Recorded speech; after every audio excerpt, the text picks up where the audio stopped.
औरंगजेब, पर उसने 100 मंदिरों को दान दिया। आसाम में कामाख्या देवी का मंदिर, उज्जैन में महाकाल का मंदिर। तो कामाख्या मंदिर में भी वो लेटर औरंगजेब का है। जिस सबसे ज्यादा हिंदू ऑफिसर औरंगजेब के दरबार में थे। एक राजा रघुनाथ राय, औरंगजेब फाइनेंस डिपार्टमेंट। शिवाजी की आर्मी में मुसलमान, औरंगजेब की आर्मी में हिंदू। शिवाजी महाराज औरंगजेब के दरबार में ले गए और वहाँ उसको कैद कर दिया। पर ले जाने वाला कौन था? जसवंत सिंह। राजपूत रानियों ने मुगलों को जन्म दिया। जोधा, हाँ। मांग के खाइबो, मसीत मसोइबो। मसीद मसोइबो। मेरा नाम तुलसीदास है, मैं मांग के खाता हूँ और मस्जिद में रहता हूँ। ये पता ही नहीं था तुलसीदास मस्जिद में रहते हैं। कवितावली में ये श्लोक मौजूद है। महाभारत सीरियल इतना पॉपुलर हुआ था। स्क्रिप्ट किसने लिखा था? राही मासूम रजा। आर्टिस्ट का बोलते हैं, कोई रिलीजन नहीं होता है। देश को 4 गुजराती चला रहे हैं, 2 लोग बेच रहे हैं, 2 लोग खरीद रहे हैं। जनता को मैनिपुलेट करना इतना आसान है। पहली बार हम एक इंसान से मिले जिनका नाम राम है और जो राम मंदिर के अगेंस्ट है।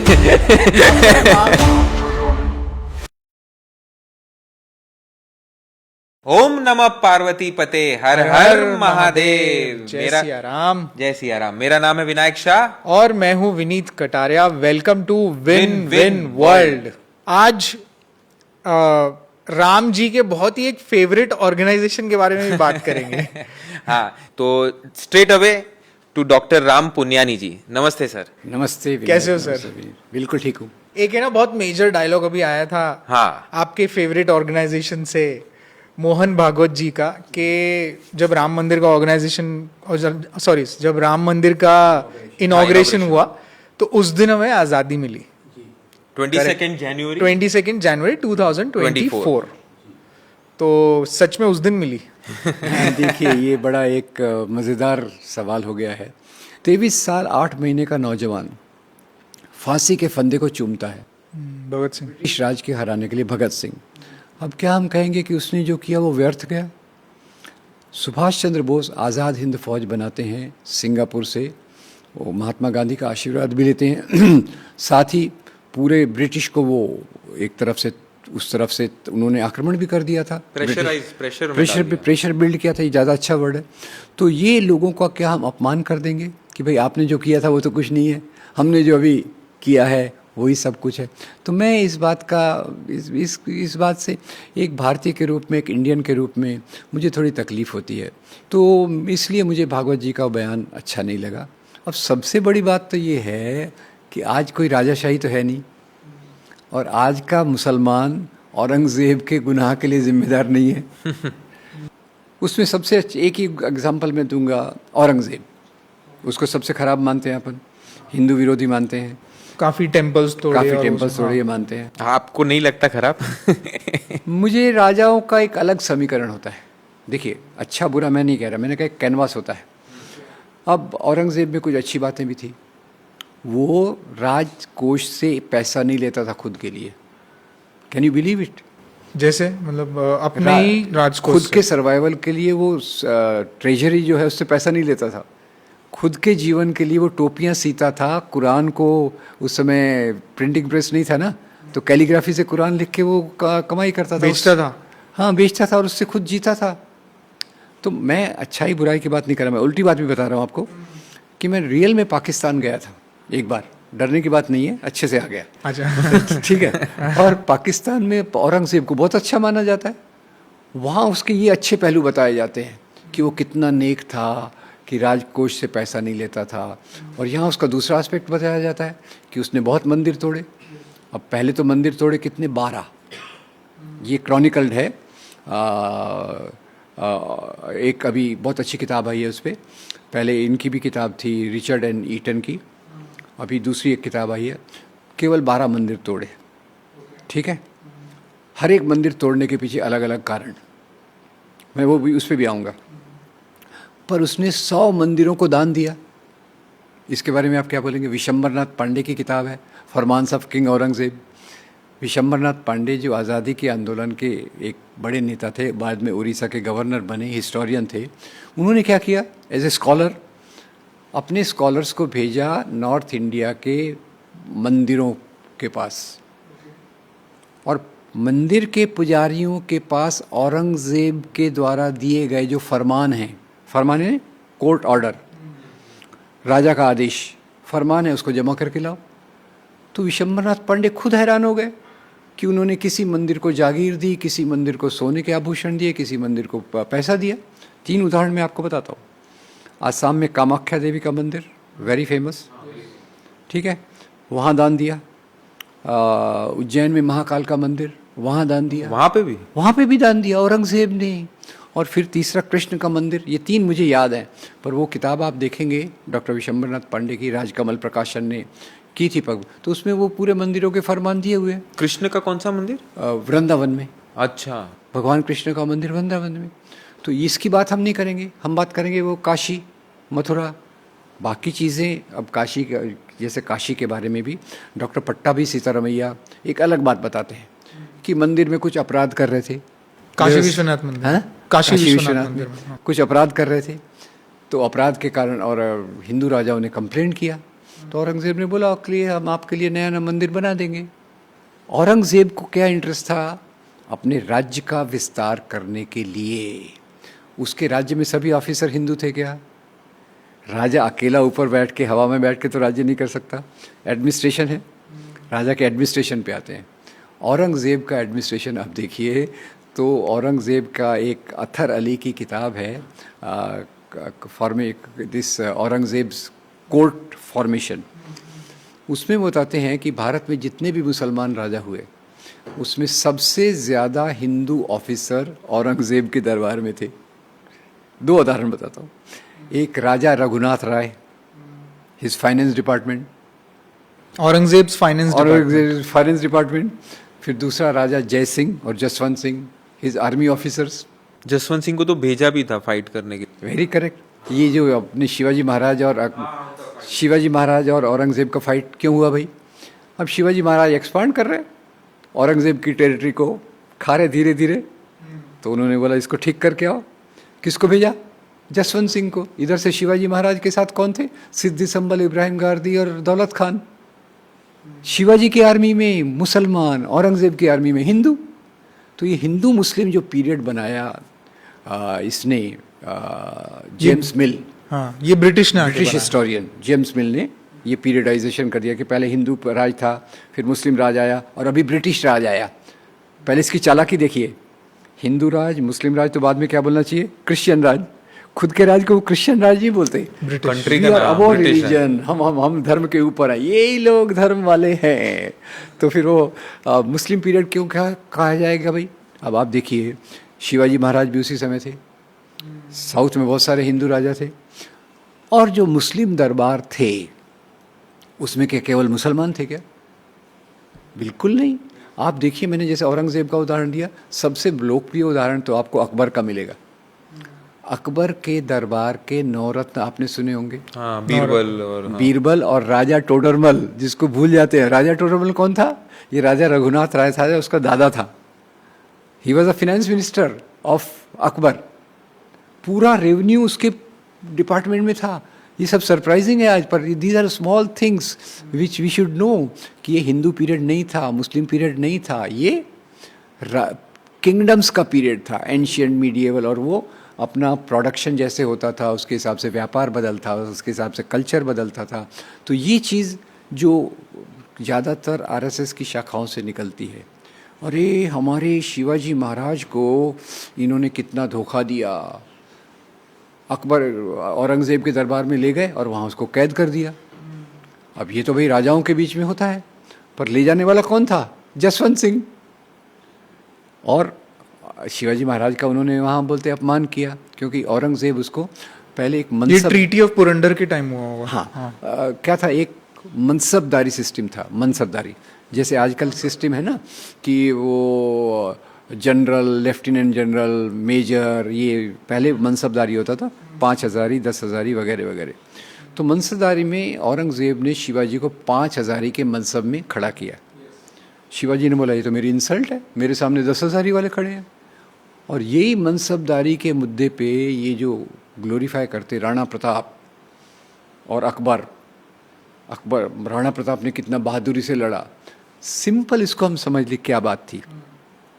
अकबर अपने राज्य का विस्तार कर रहा था और जो सब राजा थे, सब राजाओं को ऑफ़र कर रहा था, मेरे साथ मिल जाओ, मैं आपको 5,000 ही दूंगा, 2,000 ही दूंगा, 10,000 ही दूंगा।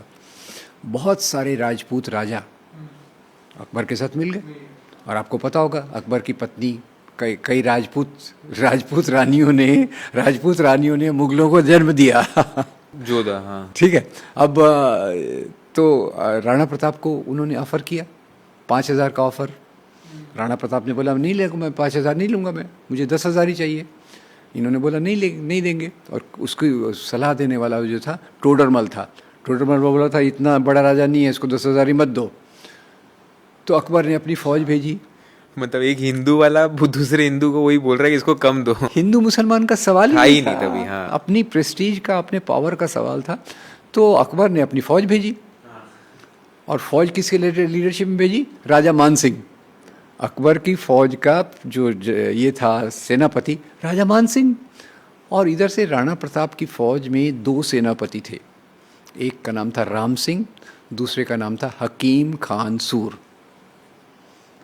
राणा प्रताप की 3,000 की फ़ौज में 1,000 सिपाही जो थे वो पठान थे। पठान और मुगलों का भी झगड़ा था, ये हम भूल जाते। कैनवास में वही दिखा, राणा प्रताप इधर और अकबर इधर। पर अकबर के नीचे आप देखो तो कौन खड़ा है? राजा मान सिंह और बहुत सारे मुगल। ये एक सिंपल सी चीज़ है, पर इससे एकदम हमारी आंखें खुल जाती हैं कि हिंदू मुसलमान की लड़ाई नहीं थी।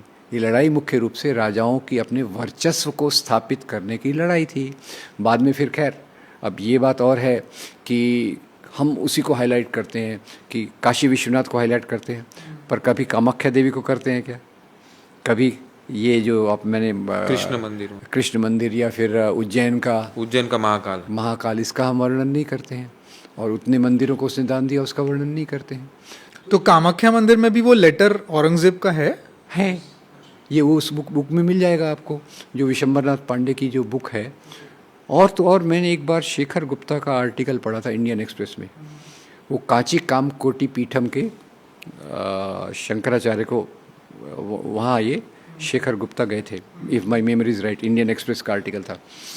वो गए तो बोले पहले मैं आश्चर्य किया जब मैं एंटर कर रहा था महाराज का ये आश्रम, तो पहले ही मुझे वहाँ एक टीपू सुल्तान का ब्रॉन्ज इंस्क्रिप्शन दिखा, यानी तांबे पे लिखा हुआ कि मैं टीपू सुल्तान जगत गुरु शंकराचार्य को इतनी भेंट दे रहा हूँ इनके आश्रम के मेंटेनेंस के लिए। अब इसमें क्या है? हिंदू मुस्लिम का क्या मामला? ये टीपू सुल्तान, उसका जो जनरल सबसे बड़ा ये था असिस्टेंट, उसका नाम था पूर्णैया, जो एक ब्राह्मण था।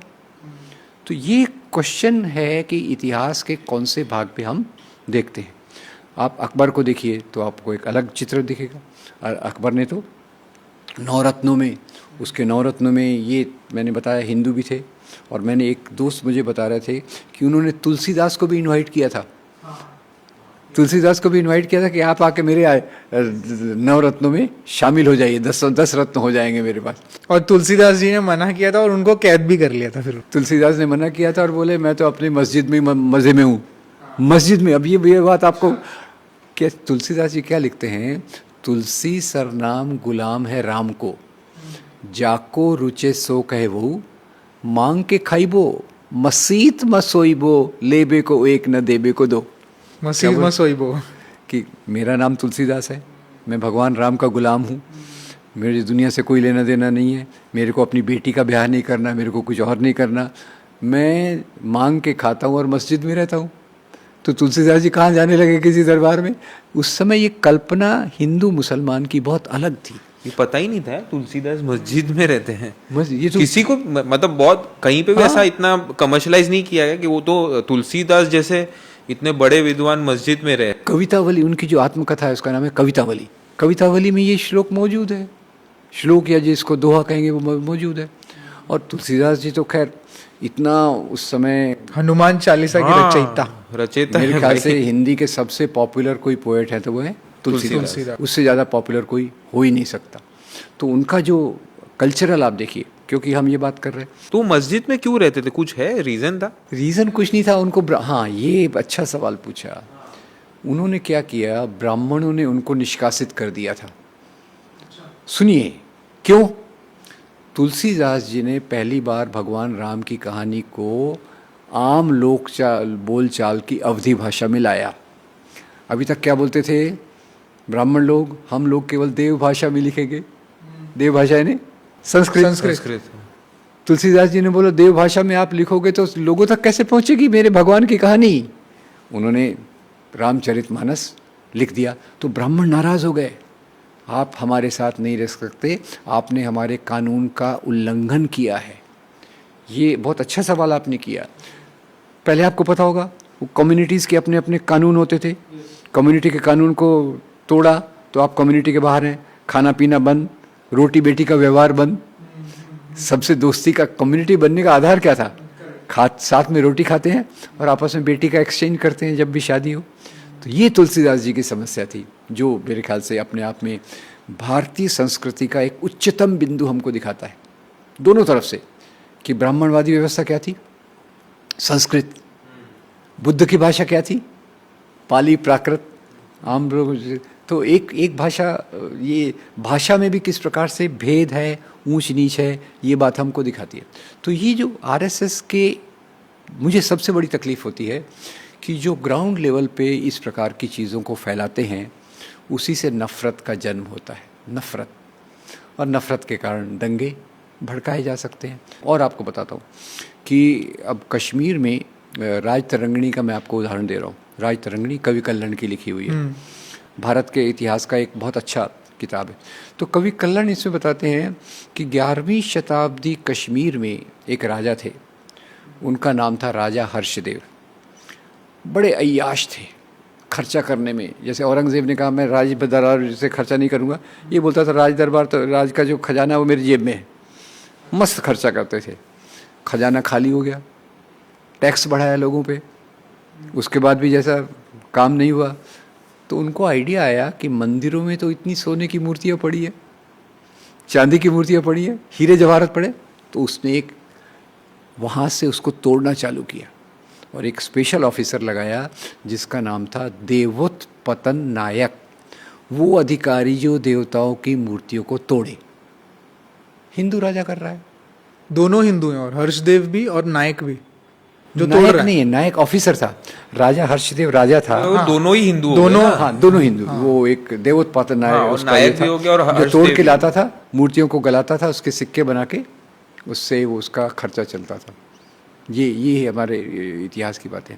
तो आप बोल रहे हो मूर्तियां औरंगजेब ने नहीं तोड़ी, इन्होंने औरंगजेब ने भी तोड़ी होंगी। तोड़ी है, वो मैं तोड़ी है। ऐसा नहीं, मैं कह रहा हूँ कि औरंगजेब ने मूर्तियां भी तोड़ी होंगी और मूर्तियों को दान भी दिया। मैं ऐसा नहीं कह रहा कि भाई he was both ways. It is both ways. नहीं, वो उसको इतना विलेन क्यों बनाया? क्योंकि ऐसे बोला भी जाता है कि उन्होंने पूरे फैमिली के डेड बॉडीज पे खड़े रह के ये किंगडम बनाया था, ऐसे क्रूर शासक थे। देखिए तो ये अब इसका क्या रेफरेंस है मुझे तो पता नहीं, कि अब सेना में जब अशोक की कलिंगा की लड़ाई हुई 3 लाख लोग मारे गए, तो अशोक बहुत इज्जत से वहाँ से आया होगा क्या? राजाओं का तरीका यही था कि दुश्मनों के आधार पे ये करना। पर मैं एक और बात बीच में जो आपको कहना चाहता हूँ इसके आने के पहले, कि इसमें जो अपने राजा महाराजाओं को धर्म के आधार पे देखना ही गलत है। उनको एक शक्ति स्थल, सेंटर ऑफ पावर के रूप में देखना इम्पॉर्टेंट है, और ये पूरे मध्ययुगीन काल में हुआ। एक बात जो और याद रखिए, अब औरंगज़ेब को हम बोलते हैं ना, मैंने बोला 12 मंदिर तोड़वाए और कई मंदिरों को दान दिया। औरंगज़ेब ने एक बार मस्जिद को तोड़वाया। Can you believe it? कौन सी मस्जिद? गोलकुंडा की मस्जिद को तोड़वाया उसने। क्यों तोड़वाया? ये इसका जो स्रोत मैं बता रहा हूँ, आप एक बार ये भी मैं दर्शकों को बताना चाहूँगा कि जवाहरलाल नेहरू की किताब डिस्कवरी ऑफ इंडिया, उस पर श्याम बेनेगल का एक बेहतरीन सीरियल है, भारत की खोज। भारत की खोज। उसमें भी आप ये कहानी आती है कि एक बार गोलकुंडा के नवाब तानाशाह ने 3 साल तक औरंगज़ेब को लगान नहीं दिया, टैक्स नहीं दिया। औरंगज़ेब ने पूछा क्यों भाई, क्या प्रॉब्लम है? मैं कहानी के रूप में बोल रहा हूँ। हाँ, नहीं। तो औरंगज़ेब उसने बोला भाई मेरे राज्य में 3 साल से अकाल है, ड्राउट है, दुष्काल है, मैं कहाँ से दूँ? तो औरंगज़ेब बड़ा चालाक था, उसने अपने इसको भेजा, जासूस को भेजा। जासूस ने आके बताया कि इसने अपनी सारी संपत्ति एक मस्जिद के नीचे छुपा के रखी है। औरंगजेब क्या करेगा? मस्जिद को तुड़वाएगा, संपत्ति को लेके आएगा। इसका एक और उदाहरण भी दे देता हूँ।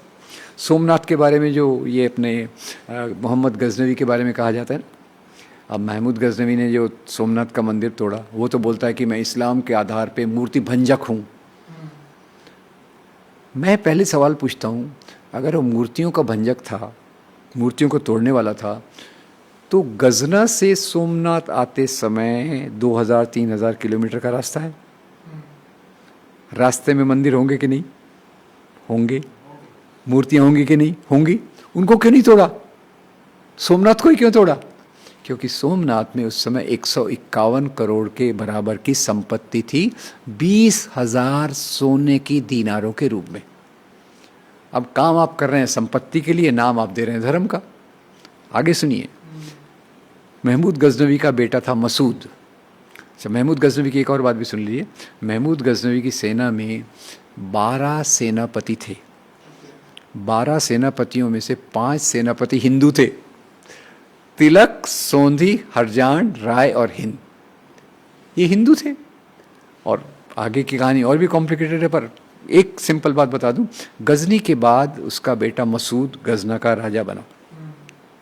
गजना का राजा बनने के बाद उसको पता चला सेंट्रल एशिया में एक मस्जिद में किसी ने अपनी संपत्ति छुपाई है। तो बाप ने तो संपत्ति के लिए मंदिर तोड़ा और बोला मैं धर्म का काम कर रहा हूँ। बेटे ने अपने धर्म के खिलाफ जाके एक मस्जिद तोड़ी और वहाँ से संपत्ति लेके आया। तो राजाओं का सेंट्रल पार्ट 2 था, एक संपत्ति, दूसरी सत्ता। तो वो जो बाकी क्रूरता की चीज़ें तो आप लड़ाई में कभी भी होती है। लड़ाई कोई प्रेम मोहब्बत की जगह तो है नहीं, गुलाब का फूल एक्सचेंज करने की जगह है नहीं। वो तो जितनी क्रूरता कोई दिखा सके उतनी क्रूरता में से आप एक आध पिकअप करके बताएंगे तो उसका तो मैं भी कुछ नहीं नहीं, वो तो मतलब रिलीजन कभी भी उनके माइंड में था ही नहीं। राजाओं के माइंड में कभी रिलीजन नाम का वर्ड नहीं था। पेरिफेरल रूप से कहीं रहा होगा, कहीं बाबर ने बोला होगा अपने बेटे हुमायूं को कि अपने दीन का प्रचार करना है। अब वो दीन का प्रचार करने में उसका जो मतलब है कि भाई अपने धर्म के आधार पे चलो, लोगों को वो ये बातें बताओ। और यहाँ तो इसमें ये सेंट्रल पॉइंट अंग्रेज़ों ने डाला, अंग्रेजों ने शुरू किया शुरू एक्चुअली किया। और बाकी ये फिर जो मुस्लिम लीग एक तरफ, हिंदू महासभा दूसरी तरफ। आपको हैरानी होगी अगर आज आप पाकिस्तान में जाके इतिहास का रूप देखें तो पाकिस्तान के इतिहास में हिंदुओं का कोई उल्लेख ही नहीं है। There is no mention of Hindus in Pakistani books. और हिंदुओं के खिलाफ वहाँ इतनी नफ़रत है कि एक बोलने में भी मुश्किल लगता है कि एक डिप्लोमेट थे, वीर संघवी का ये आर्टिकल था। एक डिप्लोमेट अपने पाकिस्तानी दोस्त को मिलने गए, इंडियन डिप्लोमेट पाकिस्तानी दोस्त के पास मिलने गए, तो पाकिस्तानी दोस्त ने अपनी बेटी को बोला कि ये मेरे दोस्त आए हैं इंडिया से, ये हिंदू हैं। तो स्कूल की लड़की इनको गाली देने लग गई, एब्यूजिव वर्ड्स फॉर हिम। वहाँ हिंदुओं के खिलाफ इतनी नफ़रत फैलाई गई है, यहाँ मुसलमानों के खिलाफ फैलाई गई है। और तरीका एक ही है, history, use of history. History को बहुत बड़ा सांप्रदायिक ये बना। अब इसमें हम क्यों भूल जाते हैं कि लोगों में कितना मेल जोल था। लोगों में मेल जोल तो हम भूल जाते हैं। आप ये बताइए कि भगवान कृष्ण पर जो दोहे लिखे हैं, सूरदास ने लिखे हैं, मीराबाई ने लिखे, पर हम उसमें रहीम और रसखान को क्यों नहीं जोड़ते? रहीम और रसखान ने भगवान कृष्ण पर बहुत ब्यूटीफुल लिखा है। ये तो मैं स्कूल में पढ़ता था, बाद में मुझे याद आया, जब सांप्रदायिकता का सवाल बढ़ा तो मुझे याद आया, अरे मैंने तो रसखान के दोहे पढ़े हुए थे। दूर की बात जाने दो, 60 साल पहले तक हमारी हिंदी फिल्मों को देख लो, हिंदी फिल्मों को देख लो, भगवान कृष्ण पर बहुत सारे दोहे हैं। अभी अपने लगान फिल्म में भी वो था ना, हाँ। ओ पालन हारे निर्गुण निर्गुण हरे। कभी आपने सोचा इसके लिखने वाले का नाम क्या है? जावेद अख्तर। म्यूजिक देने वाले का नाम AR रहमान। और उससे बड़ा उदाहरण आपको बताता हूँ, एक गीत आज की जनरेशन को शायद याद नहीं होगा पर हमारा बहुत फेवरेट था। बैजू बावरा फिल्म सुनी होगी? हाँ। सुनी होगी, ठीक है। तो BBC ने एक सर्वे करवाया NRI इंडियंस का कि आपके बीच में पॉपुलर भजन कौन से हैं, और वो 10 पॉपुलर भजन में 6 भजन को लिखने वाले शकील बदायूनी, 4 को लिखने वाले साहिर लुधियानवी, ज़्यादातर भजन मोहम्मद रफ़ी के गाए हुए और ये किए हुए, नौशाद अली ने कईयों में म्यूज़िक दिया है। एक उदाहरण देख लीजिए, मन तड़पत हरि दर्शन को आज, पता नहीं आप लोगों ने सुना होगा कि नहीं, बैजू बावरा का बेस्ट गीत है। लिखने वाले शकील बदायूनी, गाने वाले मोहम्मद रफ़ी, संगीत देने वाले नौशाद अली। कभी आपने सोचा है महाभारत सीरियल इतना पॉपुलर हुआ था, उसका स्क्रिप्ट किसने लिखा था? राही मासूम रज़ा। अब आज हम बहुत ख़राब पीरियड में जा रहे हैं, पर ये this can be all checked. नहीं, पर क्या है ना सर, आर्टिस्ट जो होता है ना, आर्टिस्ट का बोलते हैं कोई रिलीजन नहीं होता है। I fully agree with you. Artist Hindu की तरफ से, क्रिश्चियन की तरफ से, मुसलमान की तरफ से कुछ भी लिख सकता है और कुछ भी बोल सकता है। आज भी वैसा ही है जी। कि कोई भी गाना, कोई मुस्लिम अगर सिंगर है, तो जैसे आपने ए आर रहमान जी का नाम जी लिया, जी, तो वो आर्टिस्ट का मुझे लगता है कि कोई रिलीजन ऐसा डिफाइन करना, रिलीजन कहाँ होता है? पॉलिटिक्स में रिलीजन आता है, या अगर देश को बांटना है तो रिलीजन आता है। तो मुझे लगता है इसमें शायद जो अभी आपने नाम लिए कि इन्होंने महाभारत की स्क्रिप्ट लिख दी, इन्होंने जावेद अख्तर जी ने ये कर दिया, तो आर्टिस्ट को लोग ऑलमोस्ट रिलीजन से बाहर ही रखते हैं, और तो इस बेसिस पे शायद उन्होंने सब लिख दिया होगा। नहीं, मैं काफ़ी तौर पे आपसे एग्री करता हूँ। 60 साल पहले तक यही सिचुएशन थी, अभी धीरे धीरे मुझे लग रहा है कि माहौल बदल रहा है। हाँ, अभी तो आर्टिस्ट खुद अपने पॉलिटिकल व्यूज देने लगते हैं, तो फिर प्रॉब्लम यहाँ पे आ जाता है। I fully agree with you and that is how it should be, ऐसा होना चाहिए। पर अभी जैसे सांप्रदायिकता बढ़ती है, ये चीज़ें लोगों के दिमाग में आने लगती हैं, और फिर वो आर्ट पीछे चला जाता है, रिलीजन उसके सामने आने की कोशिश करता है। तो मैंने एग्जांपल ये दिया कि आप मीडिएवल इंडिया में देखिए ना, भक्ति ट्रेडिशन, कबीर, तुकाराम, नामदेव, नरसिंह मेहता, वो आपने बचपन में, मैंने तो स्कूल में कहानी पढ़ी थी कि ये थोड़ी इमेजिनरी भी है, कि जब कबीर की मृत्यु हुई तो हिंदू मुसलमानों में एक झगड़ा हुआ, प्यारा झगड़ा, कि कबीर के शरीर पर किसका अधिकार है। यस यस यस, क्योंकि मुसलमान भी उसको मानते थे, हिंदू भी उसको मानते थे। अभी अपने महाराष्ट्र की वारकरी परंपरा में, अभी तक वारकरी परंपरा जो भगवान विठोबा के इसमें ली जाती है, उसमें कई मुसलमान उसको मानते हैं। और सूफी संत की दरगाह देखिए, अभी तो अजमेर की दरगाह को भी डाउट कर रहे हैं कि पहले भी वहाँ मंदिर था, वहाँ पे भी है मंदिर। पर वहाँ जाने वाले, एक साल मैंने पढ़ा था आपने, ये अजय देवगन, काजोल गए थे, उसी साल पाकिस्तान से नवाज शरीफ वहाँ आया हुआ था।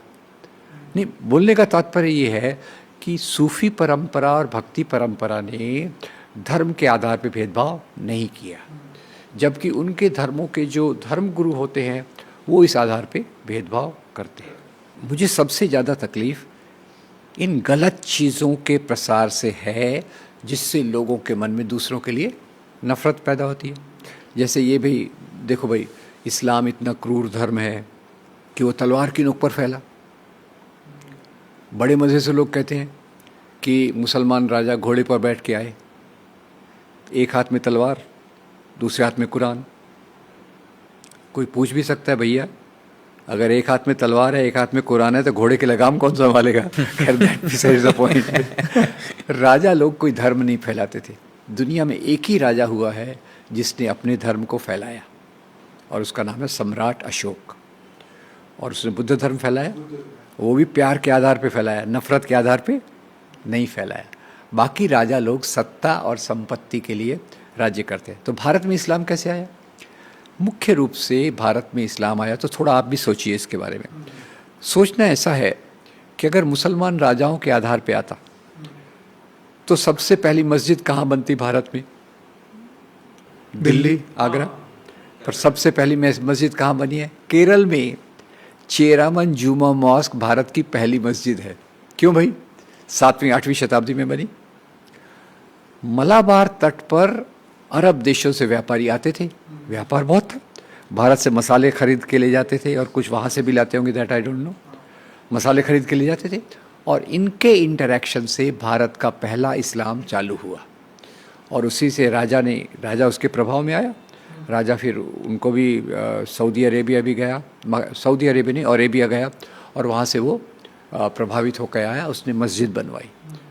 और ये भारत में इस्लाम फैला, उसके बारे में कैसे स्टडी किया जाए आज तो मुश्किल है। कुछ लोगों ने अपने विचार रखे हैं, और यहाँ मैं स्वामी विवेकानंद के विचारों को बहुत महत्व देता हूँ।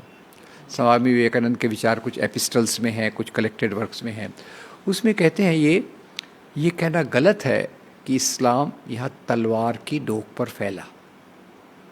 ओके। ये विवेकानंद जी कह रहे हैं। विवेकानंद जी, जाति व्यवस्था के अत्याचार से बचने के लिए कई लोगों ने इस्लाम धर्म को कबूल किया, कन्वर्ट हो गए। मैं एक 1500 साल पहले का एक दलित अछूत किसान हूँ। मुझे ईश्वर या किसी को याद करना है, क्या मैं मंदिर जा सकता हूँ? क्या मैं सूफी संत की दरगाह पे जा सकता हूँ? जा सकता हूँ। सूफी संत की दरगाह में कोई मनाही नहीं है। एक जो आध्यात्मिक सुख मुझे प्राप्त करना है वो जहाँ से मिला वो चला। तो ये स्वामी जी का विचार है और मुझे भी ये बात शूद्र जो थे, शूद्र और जो लोगों को पहले प्रोहिबिट किया जाता था उनके Untouchables, कास्ट के आधार हाँ, पे, हाँ, हाँ। वो उसका मेन सोर्स रहा है। इसीलिए आप देखेंगे मुसलमानों में गरीबी भी ज़्यादा है। हाँ वो भी है। One of the reasons is उनका जो बैकग्राउंड में ज़्यादातर इस बैकग्राउंड से आए हुए हैं। और हो सकता है एक आध बार किसी एक राजा ने, मुस्लिम राजा ने हिंदू राजा को हराया तो हिंदू राजा का अपमान करने के लिए बोलेगा भैया तुम अगर मुसलमान बन जाओगे तो मैं तुम्हें माफ़ कर दूंगा। पर ये बदला है और ये राजाओं के बीच में है, सत्ताशाली लोगों के बीच में।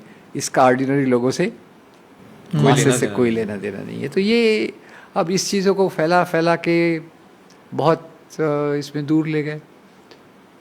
तो ब्रिटिशर्स, आप बोलो ब्रिटिशर्स के बाद वो आइडियोलॉजी फैलाने में आरएसएस का बहुत बड़ा हाथ है, जो कि अभी तक हो रहा है। हाँ, आरएसएस का और दूसरा मुस्लिम लीग का भी था। मुस्लिम लीग का भी ना, हाँ। मुस्लिम देखिए लीग का तो जब दोनों तरफ से ऐसा होता है तो चीज़ें तेजी से फैलती हैं।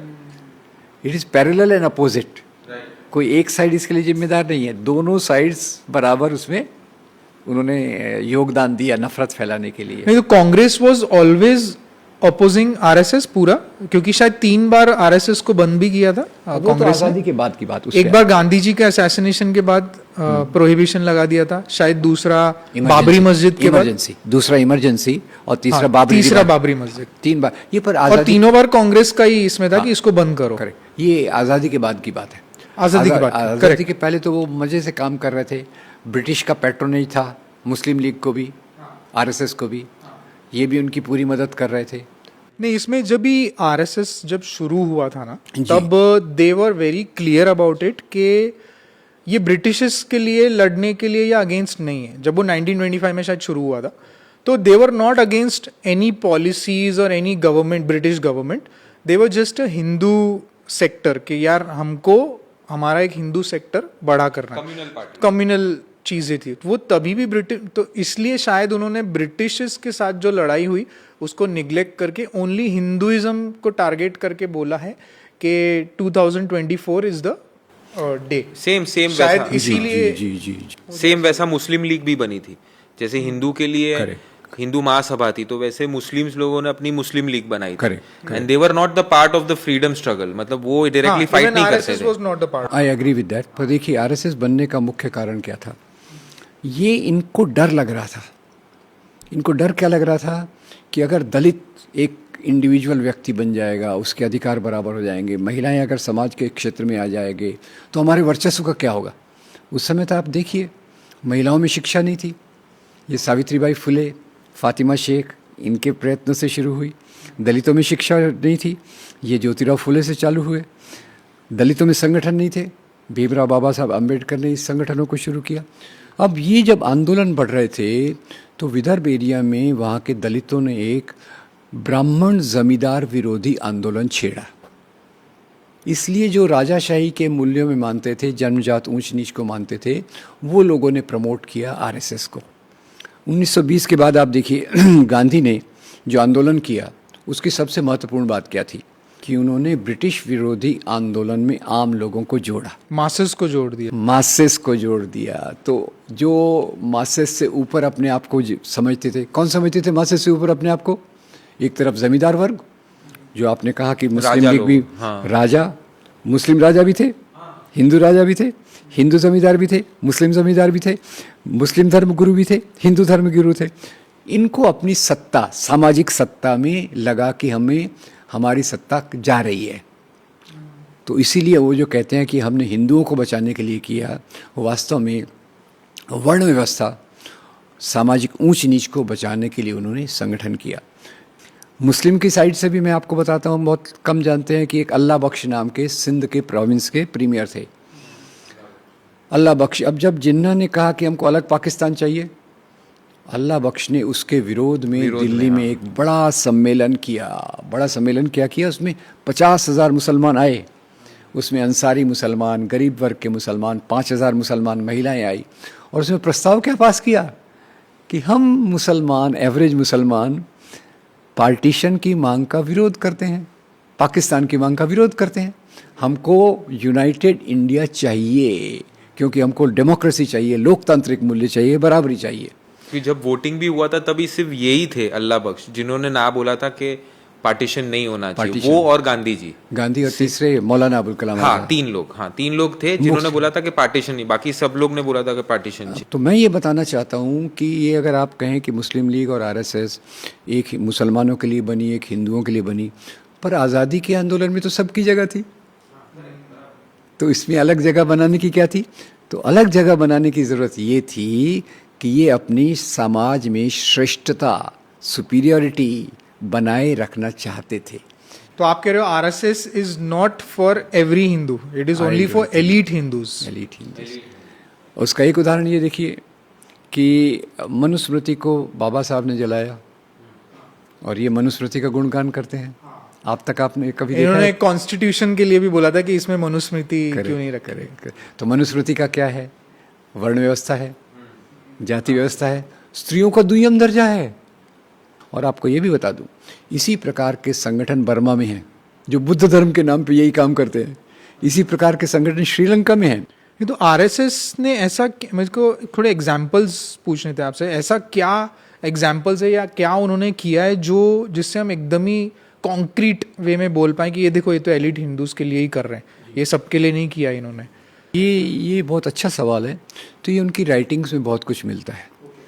राइटिंग्स जैसे उनके दूसरे सरसंघ चालक एमएस गोलवलकर थे, और गोलवलकर लिखते हैं कि भाई एक अच्छा राष्ट्र बनाने के लिए जो अल्पसंख्यक हैं उनको दुय्यम दर्जे पे रखने की ज़रूरत है, माइनॉरिटीज को सेकंड पोजीशन। और वो उदाहरण किसका देते हैं? हिटलर का देते हैं कि जर्मनी ने इसी को अचीव करने के लिए अपने समाज के, राष्ट्र के ज्यूज़ को कत्लेआम किया। 60 लाख ज्यूज़ गैस चैम्बर में मारे गए, बाकी भी बहुत सारा अत्याचार हुआ। बोले ये आदर्श तरीका है देश को बनाने के लिए, एक। और दूसरा, उन्होंने नफ़रत का एक गेम खेला, जो उस पर आज हम थोड़ी बात करेंगे, क्योंकि ब्रिटिश को यहाँ राज करना था। 1857 की क्रांति को याद कीजिए, उसका लीडर कौन था? बहादुर शाह जफ़र। बहादुर शाह जफ़र के साथी कौन थे? तात्या साहब टोपे, नाना साहब पेशवा, झांसी की रानी। हिंदू मुसलमान मिलकर अंग्रेज़ों के खिलाफ लड़े, अंग्रेज़ों की सत्ता डगमगा गई। तो उन्होंने क्या सोचा होगा कि हमको राज करना है यहाँ, तो कौन सी नीति लगाना पड़ेगा? फूट डालो और राज करो।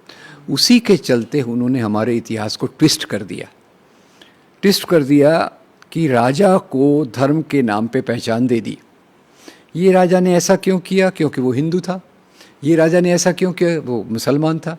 और फिर उसमें उन्होंने उसके आधार पे जो फूट डाली इतिहास के आधार पे, वो आगे समाज में एक तरफ मुस्लिम लीग ने उसी वर्जन को लेके लिया कि हम तो यहाँ के राजा थे। दूसरी तरफ हिंदू वर्जन लिया कि भाई ये तो हिंदू राष्ट्र अनादिकाल से। अब अनादिकाल से कोई हिंदू राष्ट्र था नहीं। हिंदू शब्द भी 8वीं शताब्दी में आया, 13वीं शताब्दी में और डिफ़ाइन हुआ, 19वीं शताब्दी में और डिफ़ाइन हुआ। पहला माइग्रेशन इंडिया में हुआ था 65,000 ईयर्स अगो। ये टोनी जोसेफ की बहुत ब्यूटीफुल किताब है, जो मेरे ख्याल से हर एक ने उसको समझने की कोशिश करनी चाहिए, अर्ली इंडियंस। तो पहला लेयर आया 65,000 ईयर्स अगो, फिर 20,000 years ago second layer, third layer जो आया, जिसको आज द्रविड़ और तमिल कहते हैं, वो आया अराउंड 6,000 ईयर्स अगो। और लास्ट लेयर जो आया वो आर्यंस का था, अराउंड 4-5,000 ईयर्स अगो। तो इसमें क्या फ़र्क पड़ता है, कौन पहले आया कौन बाद में आया? आपकी तारीख तो है 15 अगस्त 1947। हाँ, कट ऑफ डेट वो होना चाहिए। उसके पहले आप पहले आए, आपका बहुत शुक्रिया। आपने जो भी यहाँ आया आपने कंट्रीब्यूट किया, thank you very much. British ने जब यहाँ राज किया तो किस आधार पे राज किया? कि हमारी रेस तुम्हारे से सुपीरियर है। कंसेप्ट ऑफ रेस उन्होंने लाया। तो ये रेस जो थ्योरी अभी मैं इनकी आलोचना करूंगा। स्टालिन जो बोल रहे हैं कि भाई द्रविड़ पहले आए हैं, तो अरे पहले आए तो क्या हो गया भैया, तो हम भी तो आए। अब हमारे जैसे परिवार तो 1947 में इस एरिया में आए पार्टीशन के बाद, तो क्या हम सेकंड ग्रेड हो गए क्या? अभी दूसरा एक सवाल आ गया था, 9/11 हुआ, यूएस मीडिया ने तेजी से फैलाया, एक न्यू वर्ड कॉइन किया, इस्लामिक टेररिज्म। यस, 9/11 के हाँ, पहले दुनिया की डिक्शनरी में इस्लामिक टेररिज्म वर्ड नहीं था। यस, टेररिज्म था। हाँ हाँ हाँ, हाँ, बट एक कोई रिलीजन नहीं दिया था उसको। आयरिश रिपब्लिकन आर्मी, रिलीजन नहीं दिया हुआ। लिट्टे, दुनिया का सबसे बड़ा आतंकवादी संगठन, ठीक है। फिर वो नॉर्वे में, आपको याद होगा, एक एंडर्स बर्लिक ब्रेविक नाम का लड़का था, लड़का 27-28 साल का, 186 लोगों को उसने मौत के घाट उतार दिया। Refer it, Anders Behring Breivik, Norway, आपको मिल जाएगा ये। तो सवाल ऐसा है कि टेररिज्म कैसे पैदा होता है या कैसे बनाया जाता है, ये दो चीज़ें। You can train the terrorist also. अब ये क्या हुआ, अभी इस्लामिक टेररिज्म शब्द कैसे आया? पहले तो आपको याद होगा दुनिया में दो बड़े पोल्स थे, America, Russia, and they were trying to hegemonise the world. दुनिया को वो अपने चंगुल में रखना चाहते थे। और इसी बीच क्या हुआ कि एक बार अफ़गानिस्तान में Russian आर्मीज I, they invaded, they you can say invaded और दे वर इन्वाइटेड। रशियंस बोलते वी वर इन्वाइटेड, बाकी बोलते दे इन्वेडेड, ठीक है। तो वो आई, तो अमेरिका ने बोला इसका मुकाबला कैसे करेंगे, क्योंकि दोनों दो बॉस लोग हैं, दो दादा लोग हैं, एक दूसरे के टक्कर में खड़े रहते हैं। अभी तो नहीं है, अभी तो यूनिपोलर वर्ल्ड है, अभी तो अमेरिका की दादागिरी ज़्यादा है। तो उस समय फिर उन्होंने, जब रशियन आर्मी आई, अमेरिका ने बोला इसका जवाब तो देना है। पर अमेरिका बड़ा मजबूर था उस समय। आज देख के लगता नहीं है कि ऐसा मजबूर होगा। और मजबूर क्यों था? अमेरिकन आर्मी का मोरल, मनोबल बहुत नीचे गिरा हुआ था। क्यों भाई? वो वियतनाम वॉर, और वियतनाम वॉर से एक बहुत बड़ी सीख जो मिली, जहाँ से वापस लौटना पड़ा था। जहाँ से वापस लौटना पड़ा, वियतकांग बना, और वियतनाम के लोगों ने गुरिल्ला ट्रेनिंग ली और यूएस फौजों को हराया। और ये इसके बाद उनका मोरल डाउन।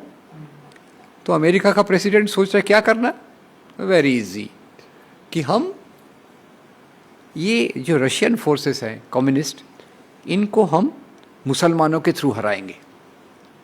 कैसे भाई? तो उन्होंने एक इस्लाम का एक वर्जन चुना which is very aggressive, Orthodox, backward, सबसे पिछड़ा वो वर्जन उन्होंने चुना। पाकिस्तान के कुछ मदरसे चुने, ये तो हम जानते हैं पाकिस्तान हमेशा से अमेरिका का पिछलग्गू देश रहा है। कुछ 2-4 मदरसे चुने और वहाँ उन्होंने एशिया के मुस्लिम नौजवानों को ट्रेनिंग देना चालू किया। क्या बोला भाई? भाई इस्लाम को बचाने के लिए हमको सामने आना पड़ेगा, सामने आइए। और वहाँ उन्होंने ट्रेनिंग कैंप खोले और वो ट्रेनिंग बड़ी मज़ेदार थी। A for Allah, B for bomb, K for Kalashnikov. और वहाँ उन्होंने जिहाद और काफिर, ये दो शब्दों का मतलब बदल दिया। क्योंकि आपको मैं बताऊँ, जिहाद शब्द एक बहुत प्यारा शब्द है। अब लव जिहाद पे मत जाइए, वो एक अलग प्रकार से उसको यूज़ होता है। जिहाद का मतलब है अच्छे काम करने के लिए कोशिश करना, जद्दोजहद। हम एक अच्छा पॉडकास्ट बनाने के लिए जिहाद कर रहे हैं, परीक्षा में पास होने के लिए जद्दोजहद कर रहे हैं। अब उसका उन्होंने मतलब कर दिया कि भाई जो आपके विचारों से सहमत नहीं है उसको मारना जिहाद है, होली वॉर। और जिहाद के बाद अगर जिहाद में आप मारे जाओगे तो क्या होगा? रिस्क है ना मारे जाने की, डोंट वरी। मारे भी जाओगे तो सीधा अल्लाह के पास जन्नत में जाओगे, जहाँ 72 कुंवारी लड़कियाँ एक जिहादी के लिए खड़ी है।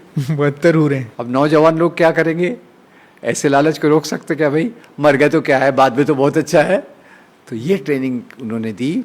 अमेरिका ने इसको $8,000 मिलियन सपोर्ट किया, 7,000 टन आर्मामेंट्स दिए, जिसकी मदद से अलकायदा बना। फिर मुजाहिदीन, तालिबान, अलकायदा। और वो अलकायदा जो बना उसके पीछे मेनली जो हाथ था वो अमेरिका का था। एक हिलरी क्लिंटन का एक 2 मिनट का वीडियो है, आप भी ढूंढिएगा। हिलरी क्लिंटन का वीडियो क्या बोलती है हिलरी क्लिंटन कि हमको रशियंस को हराना था, हमने तालिबान को खड़ा किया, रशियंस हार गए, हमने वहाँ से अपने हाथ धो लिए और हम अपने घर वापस आ गए। Hillary Clinton speaking herself, the x vice president of the country. तो इसके बहुत सारे उदाहरण ऐसे हैं। एक किताब है महमूद ममदानी की, गुड मुस्लिम बैड मुस्लिम, उसमें पूरा बताते हैं कैसे इनकी स्ट्रैटेजी थी, CIA ने कैसे ऑपरेट किया, ओपियम फार्मिंग इन अफ़गानिस्तान और वो सब चीज़ें जो उन्होंने की, हॉरिबल चीज़ें जो। पर परिणाम क्या हुआ? आज वही अलकायदा ने आपका ट्विन टावर उड़ा दिया। अब वो ट्विन टावर किसने उड़ाया, I don't know, sorry to say that, पर वो 2 एरोप्लेन से ट्विन टावर उड़ सकता है क्या? वो आप इंजीनियरिंग के स्टूडेंट से ज़्यादा पूछिएगा, इसमें कितना पेट्रोल होता है, कितनी एनर्जी होती है, उससे ऐसा टावर गिर सकता है कि आई डोंट नो।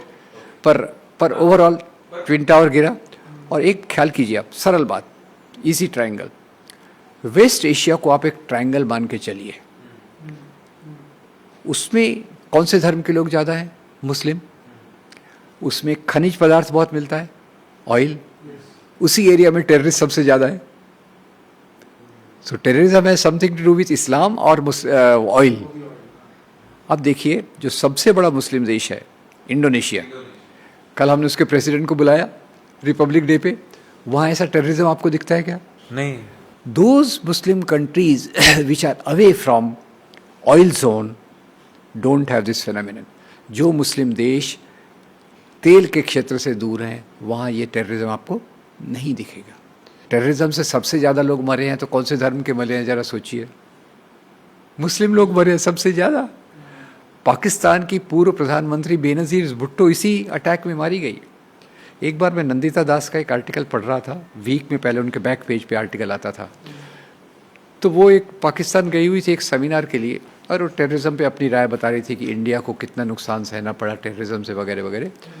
तो सेमिनार के आके बाद में आके कुछ लड़कियों ने उनको घेर लिया, पाकिस्तानी लड़कियों ने, बोले मैडम आप तो बोल रहे हैं इंडिया ने इतना सफ़र किया, पर आप बताइए हमारे 90,000 पाकिस्तानी मारे गए टेररिज्म के हमले के कारण, फ्रैंकेस्टीन्स मॉन्स्टर जो है, तो वहाँ भी हुआ।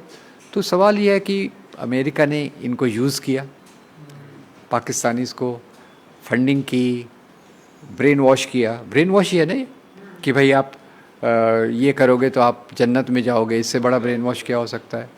और जन्नत is such a beautiful attraction for every. उस पर बहुत अच्छी फिल्म भी बनी थी 72 हुरे करके, जो हम लोग ने देखी थी, और उसमें बहुत क्लियरली समझाया था कि जो आपको ये बता रहा है उसको कैसे पता कि वहाँ पे 72 हुरे हैं, वो तो वहाँ पे जाके नहीं आया। तो आप इतना तो लॉजिक समझो कि आपको जो बताने वाला है वो उसको कहाँ से एक्सपीरियंस हुआ है। 72 हुरे किसी ने नहीं देखी। हाँ। अप्सराएं किसने देखी है? नहीं। फेरीज किसने देखी है? स्वर्ग, जन्नत और हेवन ये कौन देख के आया है भाई? पर कंसेप्ट वाइज तो बड़ा मजा आया है, आज लगता है पुरुषों को खास तौर से लगता है बड़ा अच्छा है यार। हाँ सॉरी आई इंटरप्टेड यू। एक और मैं आपके वीडियोस देख रहा था, तो आपने एक बाबरी मस्जिद के टाइम पे आपने बोला था कि मुझे बहुत दुख हुआ था जब मस्जिद टूटी। तो ऐसा आपने क्यों बोला? मतलब थोड़ा शॉकिंग स्टेटमेंट था। शॉकिंग स्टेटमेंट इसलिए था कि अभी तक मैं समझता था कि ये जो सांप्रदायिकता है ये छोटे मोटे दंगे करवाएगी, जैसे हमारी डेमोक्रेसी विकसित होगी, लोकतंत्र विकसित होगा, ये ख़त्म हो जाएगी।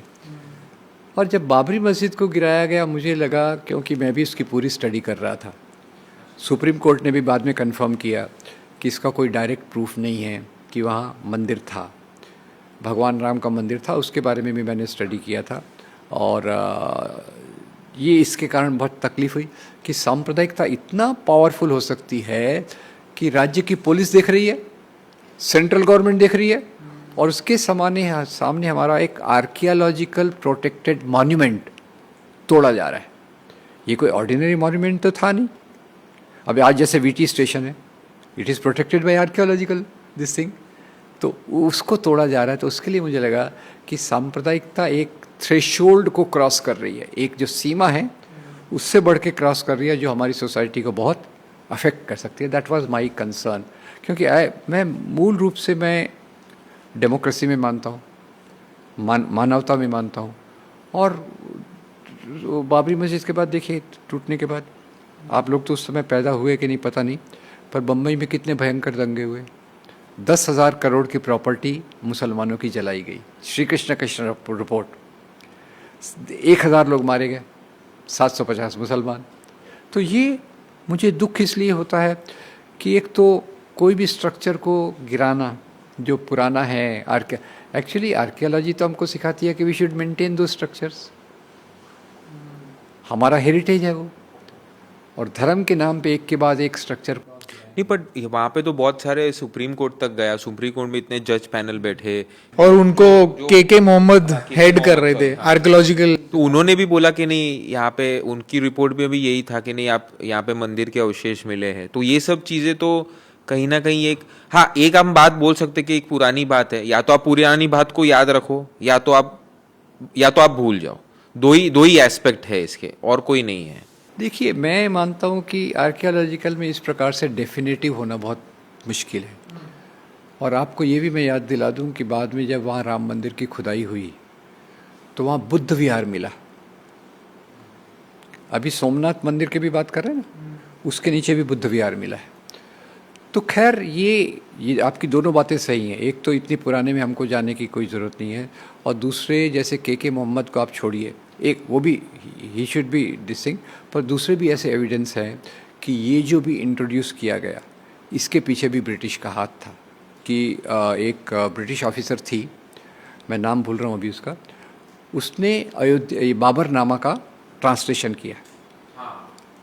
हाँ, मिसेस A.F. बेवरिज, तो उन्होंने किया, और वो अनुवाद ट्रांसलेशन करते समय, अनुवाद करते समय जब बाबरी मस्जिद का उल्लेख आया तो वहाँ उन्होंने फुट नोट डाल दिया कि शायद यहाँ पहले मंदिर रहा होगा। बाद में क्या हो जाएगा, शायद निकल जाएगा, पहले यहाँ मंदिर था, और किसका था, भगवान Ram is automatic choice in north India. तो ये सब उसमें हो गया। अब दूसरा आप ये सवाल देखिए, हम तुलसीदास जी की बात कर रहे थे। तुलसीदास जी उसी पीरियड के 15-20 साल आगे पीछे थे।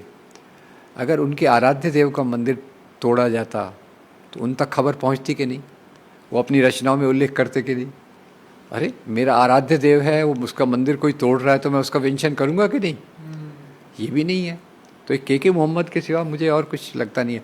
और कोर्ट का तो फैसला है, अब उसको क्या कहा जाए। अभी आपके कौन से रिटायर हुए, चंद्रचूड़, अब सब चीफ जस्टिस समझ रहे हैं हमारा न्याय किस तरफ जा रहा है। अयोध्या जजमेंट क्या था, बेस्ड ऑन फेथ, क्योंकि लोगों का फेथ है कि यहाँ भगवान राम का जन्म हुआ, that was the basis for judgement.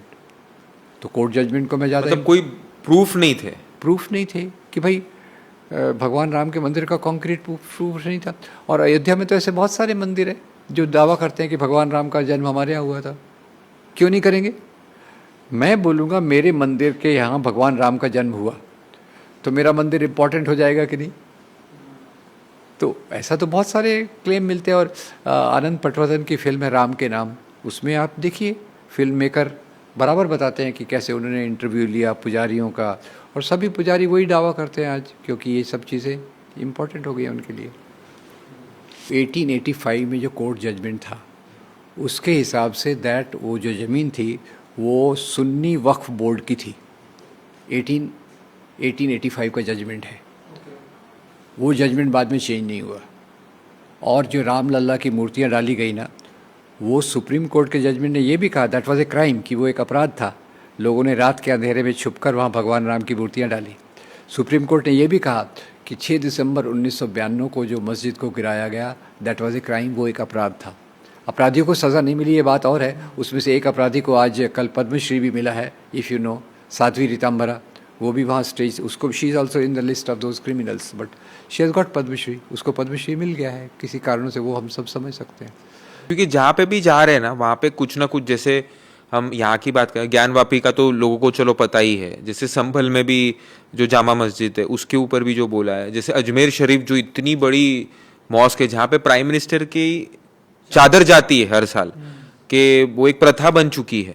तो अजमेर शरीफ जैसे जगह पे भी वो जो कुतुब मीनार है वहाँ पे भी स्तंभ में भी हर जगह मिला है कि यहाँ पे इंडिया के मतलब जो हिंदू रिलीजन के हिसाब से जो निशान चिन्ह है वो भी मिले हैं। तो हर जगह पे हमें थोड़ी थोड़ी चीजें ऐसी और भी ऐसे छोटी छोटी बहुत है, जैसे वाराणसी में, बनारस में बिंदु माधव करके कृष्ण जी का मंदिर था, तो वो औरंगजेब ने उसको तोड़वा के मस्जिद वहाँ पे बनाई है। और फिर उसके बाद उन्होंने क्या किया, एक छोटा सा मंदिर साइड में बिंदु माधव का अभी भी है, वो बिंदु माधव है छोटे से मंदिर, उसके बाजू में मस्जिद है, but it is quite functional. मस्जिद भी फंक्शनल है और मंदिर भी फंक्शनल। और मुझे सर ऐसा लगता है कि अगर एक बीच का रास्ता हम देखने जाए कि चलो ये चीज़ हमें कहीं ना कहीं तो दोनों पार्टीज के हिसाब से कि चलो हमें भी बहुत सारे गड़े मुर्दे उखाड़ने नहीं चाहिए। हाँ, एक हमारा था कि चलो हमने बाबरी मस्जिद का एक जो किस्सा था वो हो गया, पर सामने जो दूसरा रिलीजन है उन्हें भी विलफुली दे देना चाहिए कि हाँ भाई चलो ठीक है आपका मिला है तो आप ये कर लो। There should be a peaceful right, क्योंकि दोनों तरफ से अगर एक्सट्रीमिटी आएगी तो कोई सोल्यूशन तो आएगा नहीं कहीं ना कहीं से। ये बहुत अच्छा पॉइंट कहा आपने। तो इसीलिए पार्लियामेंट ने 1991 में प्लेसेस ऑफ वर्शिप हाँ, प्लेस ऑफ वर्शिप एक्ट लाया था Yes. कि भाई बाबरी मस्जिद को छोड़कर जो बाकी सब धार्मिक स्ट्रक्चर हैं 15 अगस्त 1947 में जो थे वैसा रहना चाहिए। पर दूसरे लोगों का मानना था कि एक मस्जिद दे दी तो ये 1000 मस्जिदों पे क्लेम करेंगे, और हो भी वही रहा है। आप तो 8-10 का तो अभी आ गया है, और हर जगह फिर लोग बोलेंगे यहाँ पहले कुछ न कुछ होगा। और इतिहास कोई स्टैटिक तो होता नहीं है, बदलता रहता है। और दूसरा सबसे मेन पॉइंट तो कि भाई आपको श्रद्धा है, कोई मंदिरों की कमी नहीं है, मस्जिदों की कमी नहीं है। और तीसरी बात ये भी है कि कई जगह बौद्ध विहार मिले हैं, जैन मंदिर मिले हैं, तो आप उसका क्या करोगे? तो फिर हमारा देश कंस्ट्रक्शन करने के बदले डिस्ट्रक्शन के रास्ते पे ही चला जाएगा। हमको तो देश को बनाना है। ये खोदो खोदो इंडिया, ये हमारा स्लोगन नहीं हो सकता, नहीं होना चाहिए। नहीं होना चाहिए। स्लोगन काफी अट्रैक्टिव स्लोगन दिया वैसे आपने, खोदो इंडिया। नहीं वो तो नहीं होना चाहिए, क्योंकि ये फिर ऐसी चीजें आपको डेवलपमेंट से निग्लेक्ट करके आपको एक रिलीजन के पाथ पे लेके जाएगी। और रिलीजन का पाथ ये क्या है? मंदिर मस्जिद में आप रिलीजन समझते हैं तो I am sorry, that is not religion. Religion तो एक ह्यूमन वैल्यूज़, कंपैशन, लव, यानी प्रेम मोहब्बत पूरे समाज के लिए। जैसे हमारे सानी गुरु जी ने कहा था, वही है एक धर्म सच्चा जगत से प्रेम सिखलाए। कबीर भी यही कहते हैं, पोथी पढ़ पढ़ जगमुआ पंडित भयानक होए, ढाई आखर प्रेम के पढ़े सो पंडित होए। यानी धर्म की आत्मा तो है प्रेम की भावना में। ये इसलिए भी होता है कि जैसे आपने टेररिस्ट एक्टिविटीज़ हमने जो डिस्कस की, टेररिस्ट एक्टिविटीज़ बहुत सारी है अलग अलग, बट जो हमारे कंट्री में हमने देखी है तो हमने कभी भी कोई टेररिस्ट एक्टिविटी देखी है तो उसमें एक ही कम्युनिटी बाहर आई है। और ये भी एक बहुत बड़ा कारण है कि यार एक ही कम्युनिटी क्यों बाहर आ रही है। Good question. देखिए, इसमें आप थोड़ा सा भूल रहे हैं। साध्वी प्रज्ञा सिंह ठाकुर का नाम सुना? कैसे पकड़ी गई वो? 2006 में सबसे पहले नांदेड़ में ब्लास्ट हुआ। नांदेड़ में ब्लास्ट हुआ तो वहाँ 2 आरएसएस के कार्यकर्ता मर गए। जिस घर में ब्लास्ट हुआ वहाँ बजरंग दल का बोर्ड लगा हुआ था। फैक्ट्स, ये तो मैंने खुद इन्वेस्टिगेट किए हुए। और नीचे जहाँ बॉम्ब बना रहे थे वो, वहाँ नकली दाढ़ी मूंछ कुर्ता पायजामा था। ऐसा 2-3 जगह हुआ। नांदेड़ का तो मैंने खुद इन्वेस्टिगेट किया था, उसमें you can see my articles also. तो ये कौन थे फिर? और आपको बताता हूँ, एक कैरावान का एक इश्यू कौन सा है, मैं भूल गया हूँ उसका टाइटल, स्वामी जी को बुलाओ, दैट इज़ वो कैरावान के मैगज़ीन का मेन स्टोरी है। उसमें स्वामी असीमानंद, एक बार मैं गया था उधर डांग, उनको मैंने मिलने की कोशिश भी की थी पर वो मिले नहीं। स्वामी असीमानंद ने वो जब एक वाराणसी में ब्लास्ट हुआ तो उसके बाद बोला कि भाई हमको इसका तो बदला लेना है, और उन्होंने पूरा एक ट्रेनिंग मॉड्यूल बनाया और उसमें उन्होंने नासिक भोंसला मिलिट्री स्कूल और दूसरी जगहों से मिलकर कई लोगों को खड़ा किया। तो नांदेड़ का मैंने एग्जांपल दिया, चेन्नई में ऐसा हुआ। तो केवल मुसलमान ही इसमें होते हैं वो गलत है। मक्का मस्जिद ब्लास्ट, 4 ब्लास्ट मैं आपको बताता हूँ जहाँ ये साध्वी प्रज्ञा सिंह ठाकुर कैसे पकड़ी गई कि मोटरसाइकिल उसकी थी, उसने दूसरे को बेचा हुआ था। और एक लंबा सिलसिला हेमंत करकरे, अगर आप स्टडी करें, हेमंत करकरे ने इनके पूरे ग्रुप को सामने लाने की कोशिश की। और फिर वो 26/11 के अटैक में मारे भी गए, ठीक है। अब वो क्या कोरिलेशन है एग्जैक्टली बियॉन्ड ए पॉइंट, यानी उसके बाहर तो अपन सिद्ध कर नहीं सकते, पर वो मारे गए। और वो कर क्या रहे थे कि पूरा वो जो टेरर नेटवर्क था, ATS हेड थे। मालेगांव, हैदराबाद में मस्जिद में ब्लास्ट हुआ और उसमें मुसलमान ही पकड़े गए। वो ट्राइब्यूनल में हम थे कि होली काउ एंड बलि का बकरा किसको बोलते हैं अंग्रेजी में, जो बोलते हैं scapegoat and the holy cow. तो जो इस प्रकार के ये हुए, कई कारणों से उनके चीज़ों को बाहर नहीं लाया गया। वैसे राजस्थान ATS ने भी इस पे काम किया था, उसमें भी कई इस प्रकार के लोग पकड़े गए थे जो जिनका संबंध RSS से था या बजरंग दल से था। अभी हम भूल रहे हैं उसको, तो अच्छी बात है, भुला ही देना चाहिए ऐसी चीज़ों को। केवल मुसलमानों ने ही ब्लास्ट किया ऐसा मुझे लगता है नहीं, मैक्सिमम ऐसे मतलब हमें जो दिखाया गया है फिर मतलब ये उससे रिलेट कर रहा है जो दिखाया गया पूरा देखें तो कुछ और ही निकलेगा। जो करंट सिनेरियो है, मतलब अभी मुझे लगता नहीं कि शायद कांग्रेस कभी पता नहीं कि पावर में आ सकती है कि नहीं, बट अभी हम सिनेरियो देख रहे हैं लास्ट 3-4 ईयर्स से कि लोग रिलीजन प्रो ज़्यादा हो गए हैं। मतलब भगवान में मानते हैं, मानना भी बढ़ गया है, मंदिरों में जाना भी बढ़ गया है, रिलीजन के प्रति जो भावना है वो भी ज़्यादा बढ़ गई है। बट आपको लगता है कि इसकी वजह से अभी खतरा और बढ़ गया है? ये रिलीजन बेस्ड वोटिंग हो रही है या फिर कंट्री बेस्ड वोटिंग हो रही है? हाँ, ये भी बहुत गहरा सवाल है। इसमें मैं एक सरल बात बता दूँ, आपने PK फिल्म देखी है क्या? तो PK में आपने देखा है जब वो एग्ज़ाम के लिए जाते रहते हैं तो वहाँ वो एक पत्थर रख के उस पर वो पान लगा देता है, भगवान बन जाता है। सही बात तो ये है कि जब भी इनसिक्योरिटी, असुरक्षितता बढ़ जाती है, लोग ज़्यादा ईश्वर में, मंदिरों में, मस्जिदों में, चर्चों में विश्वास रखते हैं। और वो अभी अपने देश में पिछले 25-30 साल से, और ग्रेजुअली थोड़ा सा ग्लोबलाइजेशन के कारण बढ़ गई है, कम्युनलिज्म के कारण बढ़ गई है, इनसिक्योरिटी बढ़ गई है। आर्थिक तौर पे इनसिक्योरिटी बढ़ी है, गरीबी बढ़ी है, भुखमरी बढ़ी है, बेकारी बढ़ी है, महंगाई। तो इसके कारण मुझे लगता है कि जो हमारे यहाँ धार्मिकता तथाकथित, जैसे आपने बहुत अच्छा कहा कि स्पिरिचुअलिटी एक अलग चीज़ है, एक फील करना कि मैं पूरी मानवता का हूँ, वो स्पिरिचुअलिटी टाइप है। और मंदिर मस्जिद में जाके ये देना वो एक अलग चीज़ है। तो एक आपको दूसरा बड़ा उदाहरण देता हूँ, आपने जो सवाल रेज़ किया उसमें मुझे भी थोड़ा और समझने की ज़रूरत है, पर मैंने एक 2-3 स्टडीज़ पढ़ी हैं कि 40-50 साल बाद, होप दे आर राइट, 40-50 साल बाद नास्तिकों की संख्या बढ़ जाएगी। नास्तिक सबसे डरिए मत, चारवाक भी नास्तिक थे, भगत सिंह भी नास्तिक थे, बुद्ध भी नास्तिक थे, महावीर भी नास्तिक थे, ओके, तो डरने की बात नहीं है। नास्तिकों की संख्या क्यों बढ़ जाएगी? वो बोल रहे हैं दुनिया में जैसे असुरक्षितता कम होगी और गैर बराबरी कम होगी, इनसिक्योरिटी एंड इनइक्वलिटी जब कम होगी, वहाँ लोग ज़्यादातर नास्तिकता के रास्ते पे जाते हैं। क्या एग्जांपल दिया? एम्पिरिकल स्टडी यानी सर्वे वगैरह। पहला सर्वे यूरोप का है। यूरोप में बड़े बड़े चर्च हैं, चर्च में कोई जा नहीं रहा, चर्च में वहाँ भी सोशल वेलफेयर सेंटर खोल रहे हैं, लोगों को लग रहा है क्रिश्चियनिटी डाउन हो रही है। पर कारण मुख्य क्या है? यूरोपियन, आप देश वो नॉर्डिक कंट्रीज़ जिनको कहते हैं, या दूसरे कंट्रीज़ भी देखिए, तुलनात्मक तौर पे उनके पास जो ये सिक्योरिटी हमसे ज़्यादा है, सामाजिक तौर पे काफ़ी सुरक्षितता ज़्यादा है, और दूसरा एक तरफ से लोगों का जो समझ है, सोच विचार है, खुद के जीवन पे कंट्रोल करने का तरीका है, वो ज़्यादा आ रहा है। तो ये तो एम्पिरिकल स्टडी है उसमें, जिसमें उन्होंने कहा।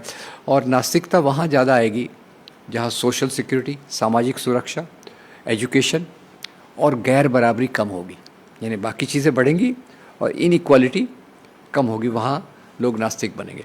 तो उसका सरल मैं उल्टा करके देखता हूँ कि जहाँ भी गैर बराबरी बढ़ रही है, जहाँ भी नफ़रत बढ़ रही है, जहाँ भी हिंसा बढ़ रही है और उसके साथ असुरक्षितता बढ़ रही है, वहाँ धार्मिकता का प्रभाव ज़्यादा पड़ेगा। कि मैं खुद जब बीमार था, 1 साल मुझे 4 बार टाइफाइड हुआ, तो मुझे लगा कि मैं शायद ज़िंदा नहीं रहूँगा।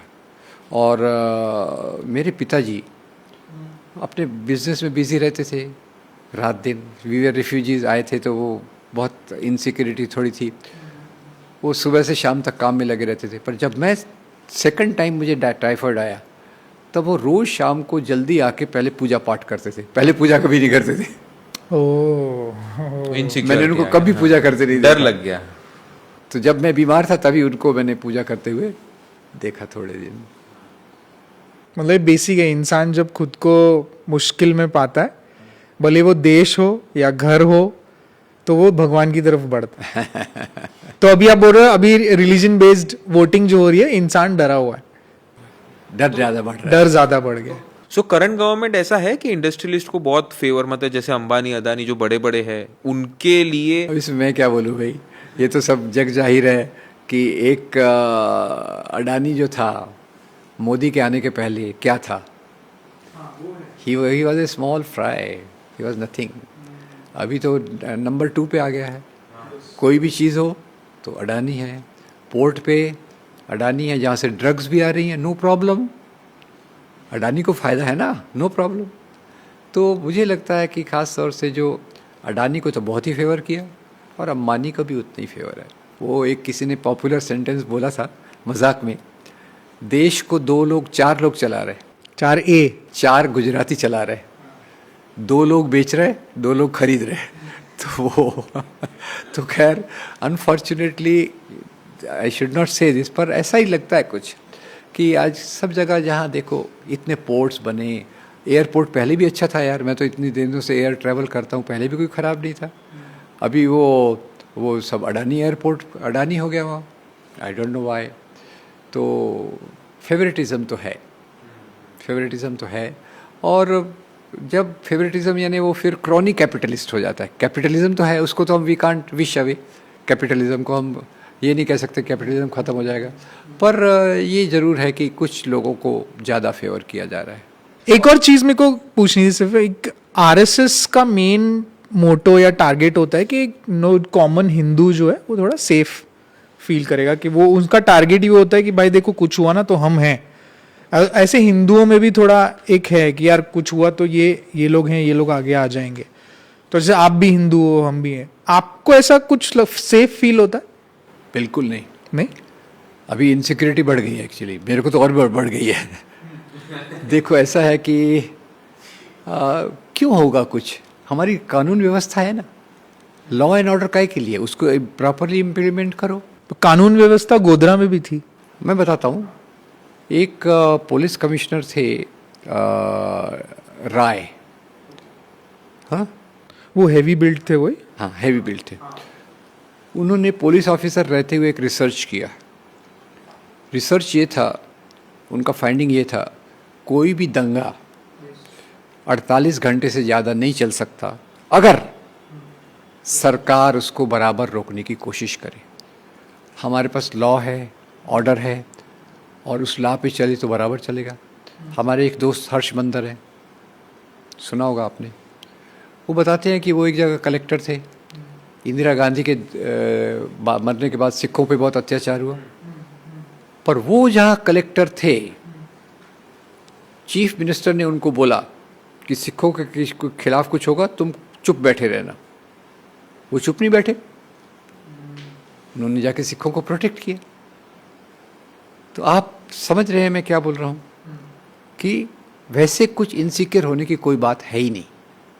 अगर लॉ एंड ऑर्डर को प्रॉपरली फॉलो किया जाए, उसका पालन किया जाए हमारे कानूनों का, तो मुझे क्यों असुरक्षित लगना चाहिए। देश तो सबका है, देश सबका है। आज सबसे ज़्यादा असुरक्षितता तो माइनॉरिटीज़ को लग रही है कि मेरा बेटा स्कूल जा रहा है, टिफ़िन में दूं कि नहीं दूं, टिफ़िन में अगर मटन है तो मैं दूं कि नहीं दूं। हाँ, वो स्कूल का भी हुआ था। वो स्कूल के भी हो, कहाँ नहीं हुआ, ट्रेन में हुआ, स्कूल में हुआ, घर में हुआ। बट उसी का भी वो लोग फायदा उठाते हैं ना। जैसे अभी फॉर एग्जाम्पल जो ऑर्गेनाइजेशन है जो ये बोलती है कि मैं आपको सेफ रखता हूँ, मैं आपको सेफ रखूँ, कि उनको वो बताया जाता है कि पुलिस प्रशासन मदद करने आपको नहीं आएगी, जब रियल टाइम या टेस्टिंग टाइम आएगा तभी। तो आपको मदद करने वाले लोग, that time we are there. जैसे फॉर एग्जाम्पल हम एक एग्जाम्पल पकड़े कि हमारे मुंबई में राइट्स हुए थे, यहाँ पे तो बाला साहेब ठाकरे ही थे, मतलब उन्होंने अपने स्पीच में कहा अगर हम लोग नहीं उतरते तो दूसरे लोग हमको मार डालते। तो अभी ये जब कोई स्पीच बोलता है और ये जब लाखों लोग सुनते हैं, तो ऑफ कोर्स ये धारणा बन जाती है, हाँ यार बराबर तो बोल रहा है, क्योंकि मैं तो फाइट करने जाने वाला हूँ नहीं, मैं तो अपने घर में ही बैठने वाला हूँ, तो हाँ यार ये लोग ही है, ये लोग ही है जो सपोर्ट कर सकते, एक नैरेटिव बनाते हैं। बहुत अच्छा सवाल है। नैरेटिव बनाते हैं, बहुत सफलता से बनाते हैं। और एक बार मैं इसी सड़क पे खड़ा था तो दो लोग बात कर रहे थे कि शिवसेना वाले लोग हैं तो हम बच गए। अब यहाँ श्री कृष्णा रिपोर्ट आई, हर एक जना नहीं पढ़ता। श्री कृष्णा रिपोर्ट आई, हर एक जना नहीं पढ़ता। Shri Krishna report clear cut बोली कि बम्बई के जो दंगे हुए ये शिवसेना ने कराए। परसेप्शन को रिवर्स करना, लोगों की समझ को रिवर्स करना, ये इसका काम है। आप उसको कैसे फैलाते हो। तो श्री कृष्ण, जस्टिस श्री कृष्ण, उससे अच्छा कोई हिंदू हो नहीं सकता। सवेरे उठ के पहले पूजा करेंगे, बाद में अपना काम करेंगे।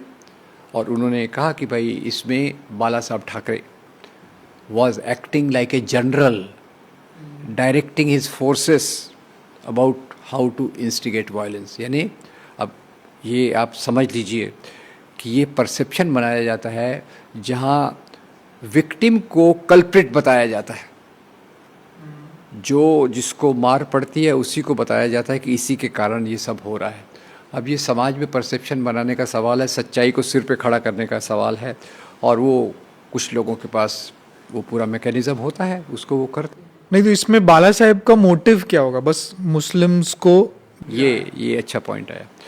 अभी एक येल की स्टडी आई थी, येल यूनिवर्सिटी की, और उसमें वही स्टडीज़ के परिणाम मेरे गुरु जो थे असगर अली इंजीनियर, उनका भी वैसे ये था। तो येल की स्टडी ये बताती थी कि जहाँ भी दंगे करवाए जाते हैं वहाँ कम्युनल पार्टी पहले से ज़्यादा पावरफुल हो जाती है। और वो टाइम पे शिवसेना ज़्यादा दंगे करवाए, सोसाइटी में परसेप्शन क्रिएट किया कि ये मुस्लिम, 14% मुस्लिम, 76% मुसलमान हिंदुओं को के लिए खतरा है। परसेप्शन क्रिएट हो जाता है, अगले चुनाव में आप पहले से पावरफुल हो जाते हैं। आप दोनों यंग लोग हैं, एक ग्राफ बनाइएगा, बीजेपी का political power before Babri demolition and BJP का political power after Babri demolition. Economic Times ने इसको कैरी किया था, मैं इसको बार बार रेफ़र करता हूँ कि जहाँ भी दंगे करवाए जाते हैं, होते भी नहीं है, करवाए जाते हैं, वहाँ सांप्रदायिक पार्टी पहले से मजबूत हो जाती है। और परसेप्शन ये किया जाता है, क्रिएट किया जाता है कि ये दंगे करवाने वाले अल्पसंख्यक हैं। तो उसमें वो जो राय साहब की जो स्टडी कोट कर रहा था, उसमें एक और भी है, who throws the first stone, पहला पत्थर किसने फेंका। कई बार मुसलमान पर पहला पत्थर फेंकते हैं, क्यों? चारों तरफ से वो घिर गए हैं, उनको कोई रास्ता नहीं दिख रहा, उठा के फेंका। तो उन्होंने बोला अरे इसने पत्थर फेंका ना, हम इसको ये करेंगे। तो ये दो चीज़ें कॉम्प्लेक्स हैं कम्युनल वायलेंस के बारे में, गहराई से हम इसको पढ़ेंगे, जो इस पर अच्छा रिसर्च आए। ये यूनिवर्सिटी का रिसर्च ही काफ़ी है उसके लिए, इम्पार्शल। और राय साहब भी कोई पुलिस ऑफिसर थे, he was not any partisan person, किसी का पक्ष लेने वाले नहीं थे। तो ये सब असगर अली इंजीनियर का भी बहुत रिसर्च है। हमारा जो सेंटर है, centre for study of society and secularism, हर साल हमारे डायरेक्टर इरफान इंजीनियर के नेतृत्व में वो कम्युनल वायलेंस पे रिपोर्ट्स आती हैं। वो यही बताती हैं कि इसके पीछे धर्म का कोई लेना देना नहीं है। यहाँ मुझे शर्लॉक होम्स याद आ जाते हैं कि मर्डर किसने किया, जिसको मर्डर से फ़ायदा होगा। दंगे से फ़ायदा किसको होता है? पॉलिटिकल कम्युनल पार्टीज को। That is so simple. तो ब्लास्ट, हाँ, ब्लास्ट कौन सा वाला? मुंबई में तो ब्लास्ट भी हुए। हाँ, मुंबई में ब्लास्ट हुए। वो ठीक है, ऐसा था कि जब बम्बई के दंगे हुए तो एक परसेप्शन क्रिएट किया गया कि मुसलमान खतरे में हैं, वो था भी सही। तो मुंबई के ब्लास्ट के लिए बॉम्बे का Muslim underworld and ISI they came together and they, फिर दाऊद ने वो सब, हाँ। तो वो तो खैर एक्सक्यूजेबल है भी नहीं। Every crime has to be punished. मतलब उनको लगा हम बदला ले रहे हैं, विच इज़ फुलिश। कभी बदला हम ले नहीं सकते, हमको न्याय की तरफ जाना चाहिए। तो ये जो अब अंडरवर्ल्ड है, उसको लगा अपन कुछ कम थोड़ी हैं, और उन्होंने ब्लास्ट करा के एक और मुसीबत पैदा की। और दूसरी बात ये भी है कि अल्टीमेटली ब्लास्ट का भी सबसे ज़्यादा पनिशमेंट किसको मिला? उन्हीं लोगों को मिला जिन्होंने करवाया। उसका भी आप देख लीजिए, जस्टिस का भी यहाँ पैमाना बराबर है। ब्लास्ट में लोगों को ज़रा बराबर पनिशमेंट मिलता है जो ब्लास्ट करवाते हैं, और जो दंगे करवाते हैं जनरली उनको पनिशमेंट नहीं मिलता। जनता को मैनिपुलेट करना इतना आसान है? नहीं। देखिए, आप जब एक परसेप्शन क्रिएट करते, हाँ, परसेप्शन कम पार्टी ने क्रिएट किया, पर है तो मैं तो जनता हूं, समझो, तो मुझे मैनिपुलेट करना, अगर उसने परसेप्शन क्रिएट कर दिया तो मेरा भी खुद का भी तो दिमाग है जनता का। बम्बई के वॉयलेंस का मैं आपको बताता हूँ, सभी लोग इतनी गहराई से नहीं देखते। बम्बई में 2 माथाड़ी वर्कर्स का मर्डर हुआ। माथाड़ी यानी जो यस, सिर पे, हाँ, जो उठा के ले गया था, हाँ। ठीक है, दोनों हिंदू थे। र्यूमर फैला दी गई कि मुसलमानों ने 2 माथाड़ी वर्कर को मारा। फैल गई, कोई काउंटर नहीं आया, सेंटिमेंट बन गया। उसके बाद ये अपने जोगेश्वरी में एक बन्ने फैमिली थी, उसके घर को जला के 7 लोग वहाँ मर गए। फिर से हिंदू मरे। किसने मारा पता नहीं। जिसको एक्चुअली जिन पे केस चलाया गया वो छूट गए, आखिर में उन पे वो हुआ भी नहीं। वो रियल एस्टेट वो रिहा हो गए? हाँ, रिहा हो गए। और जो तो प्रूव हुआ ही नहीं किसने मारा? हाँ, क्योंकि एक्चुअली वो रियल एस्टेट का प्रॉब्लम था। जो बिल्डर्स थे वो उसके पीछे थे, तो इन्होंने बोला कि भाई हिंदू है तो बोल दो मुसलमान ने मारा होगा। तो वहाँ से 4, 5, 6 दिन तक परसेप्शन बनता रहा, और फिर उसके बाद ऐसे क्रिएट किया जाता है परसेप्शन विद तो example. Shri Krishna commission report का समरी वगैरह भी मिल जाएगा, या पूरी, हम लोगों ने तो उसकी एक ब्रीफ भी निकाली थी जो ये सब चीज़ों को प्रूव करती है। पहली बार हम एक इंसान से मिले जो जिनका नाम राम है और जो राम मंदिर के अगेंस्ट है। तो नाम ही राम है तो हाँ, और आपके पास एक अलग पर्सपेक्टिव है कि राम मंदिर नहीं बनना चाहिए था, या जो भी था, बाबरी मस्जिद नहीं तोड़नी चाहिए थी। तो पहली बार एक इंसान में, तो आप सर इतना बेबाक बोलते, आपको डर नहीं लगता?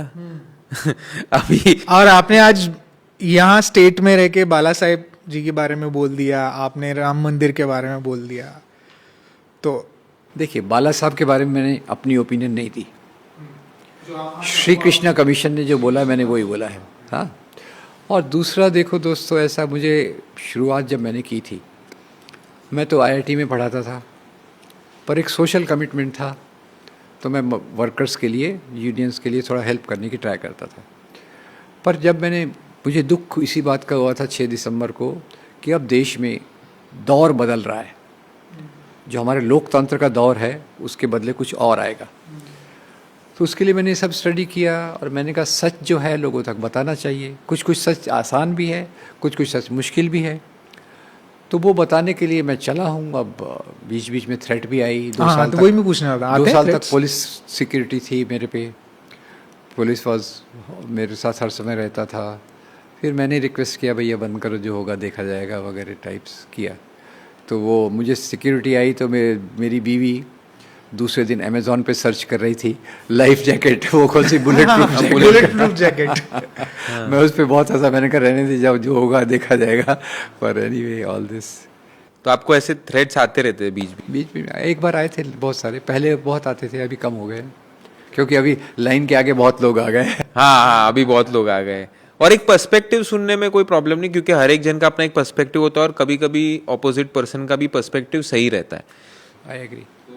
बहुत अच्छा लगा सर, बहुत डिटेल में डिस्कशन किया, RSS के बारे में पूरा जाना, और मुगल्स के बारे में जाना, बहुत सारी चीज़ों के बारे में जाना। थैंक यू फॉर कमिंग, और thank you for spreading the knowledge what you have. Thank you so much. Thank you. तो do like, share, comment and subscribe to win win world. और कमेंट में ज़रूर बताइएगा अगर आपको कोई गेस्ट चाहिए, हम उनको बुलाए और हम उनसे एक पॉडकास्ट करें, तो ज़रूर कमेंट्स में बताइएगा, हम उनको लाने की पूरी कोशिश करेंगे। और भी बहुत सारे टॉपिक्स बाकी हैं। ये टॉपिक इतना वास्ट है, इतना बड़ा है कि ये एक पॉडकास्ट में पूरा नहीं होगा। तो we will try to bring Ram ji again, yes, for a second chapter. तब तक के लिए जय सिया राम। ओम नमः शिवाय। बहुत बढ़िया। कितने 2 घंटे हो गए? हाँ, ज़्यादा हमने ज़्यादा ढाई नहीं।